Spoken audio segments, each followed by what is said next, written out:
اسلام ایک لامحدود سمندر کی مانند ہے، اور اسلام کا ہر ایک رکن سمندر کا ایک ایک قطرہ ہے، اور ہم اس سمندر میں ایک دم سے تیر نہیں سکتے جب تک اس کے ایک ایک قطرے سے خود کو سیراب نہ کریں، تبھی تو ہم اس لامحدود سمندر میں اتر سکیں گے۔ حضرت علی رضی اللہ تعالیٰ عنہ نے فرمایا، جو شخص ایمان قرآن کو جمع کرتا ہے اس کی مثال مالٹے کی طرح ہے جس کا ذائقہ بھی عمدہ اور خوشبو بھی عمدہ، اور جو شخص ایمان کو اور قرآن کو جمع نہیں کرتا اس کی مثال حنظل کی طرح ہے، ذائقہ بھی برا اور بو بھی بری۔ غلط فہمی چھوٹی ہو یا بڑی اتنی زہریلی ہوتی ہے، سالوں کے سنہرے پل کو خاک میں ملا دیتی ہے۔ فرمان آخری نبی صلی اللہ علیہ وآلہ وسلم، کھانے سے پہلے اور بعد میں وضو کرنا محتاجی کو دور کرتا ہے، اور یہ مرسلین علیہ السلام کی سنتوں میں سے ایک ہے۔ تم نہیں جانتے کہ تم دعا مانگتے مانگتے قبولیت کے کتنے قریب آ گئے، اور تمہارے موضوع کے درمیان کتنا فاصلہ کم رہ گیا۔ فخر ہے کہ تیری آرزو میں جیتے ہیں، فخر ہے کہ تیری آرزو میں جیتے ہیں، ناز ہے کہ تیری ذات سے تعلق ہے، صلی اللہ علیہ وآلہ وسلم۔ جتنے سجدے جوانی میں کر سکتے ہو کر لو، کیونکہ میں نے بڑھاپے میں لوگوں کو اکثر سجدے کے بغیر نماز پڑھتے دیکھا ہے۔ امام غزالی۔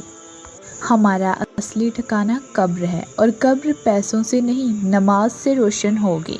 خود کو جانو، سب سے پہلے ہمارے اوپر اپنی ذمہ داری ہے، پھر کسی اور کی، لیکن ہمیں اپنے علاوہ سب کی کمیاں دکھتی ہیں، اور اگر آپ نے کبھی دکھی انسان کو خوش کیا ہے تو یقین رکھیں تقدیر ضرور آپ کا پیچھا کرے گی، جیسے ہی اسے موقع ملا وہ آپ کو اس کا بدلہ ضرور لوٹائے گی۔ اشفاق احمد۔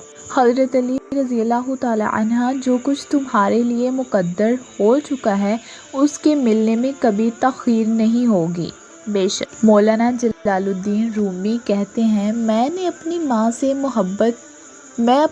سے محبت کیوں نہ کروں، جس نے پہلے مجھے اپنے جسم میں، پھر اپنے ہاتھوں میں، اور پھر زندگی بھر کے لیے اپنے دل میں رکھا۔ عیب۔ اگر کسی شخص کو خود میں کوئی عیب نظر نہ آئے تو سمجھ لیں کہ اس کی جہالت اپنی انتہا سے بھی آگے نکل چکی ہے۔ سنو، ہر خوشی بھی اللہ تعالیٰ کو بتایا کرو جیسے تم دکھ بتاتے ہو۔ مجھے حیا اس بات سے آتی ہے کہ میں مایوس ہو جاؤں، جبکہ میرا ہر معاملہ اللہ کے ہاتھ میں ہے۔ تہجد ان سارے غموں کے لیے محرم ہے جو آپ کو ساری رات سونے نہیں دیتے۔ اپنا درد صرف اپنے رب کو بتائیں۔ اے عزت دینے والے رب، ہمیں ان لوگوں کی شر سے بچا جو ہماری اچھائیاں تو چھپا لیں لیکن ہماری برائیاں پھیلا دیں۔ آمین۔ شہد کی مٹھاس اپنی جگہ، لیکن میرے نبی صلی اللہ علیہ وآلہ وسلم کے لہجے سے بڑھ کر نہیں۔ جنت کے راستے میں بہت تکلیفیں ہیں، لیکن جنت ہر طرح کی تکلیفوں سے پاک ہے، بے شک۔ تمام مشکلوں کا حل سجدہ خدا میں ہے۔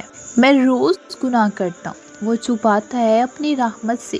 میں مجبور اپنی عادت سے، وہ مشہور اپنی رحمت۔ اپنی نیکی کو بھولنا اور دوسروں کی نیکی کو یاد رکھنا مومن کی نشانی ہے۔ سوچو کیا وہ منظر ہوگا جب جنت میں ہم نہر کے کنارے اپنے نبی کریم صلی اللہ علیہ وآلہ وسلم کی میٹھی باتیں سنیں گے۔ کسی سے جلن کرو گے تو کچھ نہ پاؤ گے، ہر حال میں اللہ کا شکر ادا کرو گے تو گن نہ پاؤ گے۔ عورت جس پر دنیا کی 7170 زبانوں میں 7170 کتابیں لکھی گئیں، اور ہر کتاب میں اس کو ایک نئے انداز اور نئی محبت سے لکھا گیا، مگر ان 7170 کتابوں میں صرف ایک لفظ مشترک تھا، اور وہ تھا واجب المحبت۔ ایک وقت تو ایسا بھی آئے گا تم صبر کرتے کرتے اللہ کے اتنے قریب ہو جاؤ گے کہ ابھی دعا دل میں ہی ہوگی اور اللہ پاک کن فرما دے گا۔ کہہ دو کہ دنیا کی سب سے خوبصورت کتاب قرآن پاک ہے۔ مصیبتیں جو تم پر نازل ہوتی ہیں تمہارے گناہ کا نتیجہ ہوا کرتی ہیں۔ محبت یہ نہیں ہوتی کہ آپ ایک ہی بار میں اپنے سارے جذبات، احساسات، ارادے سب کہہ دیں اور چپ کر جائیں۔ آپ کسی کو پوری نرسری اٹھا کر دے دیں اور اسے یہ سمجھ ہی نہ آئے کہ کون سا پھول کتاب میں رکھنا ہے اور کون سا پھول بالوں میں سجانا ہے۔ تو بہتر یہی ہے کہ آپ ایک پھول دیں مگر روزانہ دیں، کیونکہ محبت تسلسل مانگتی ہے، مقدار نہیں۔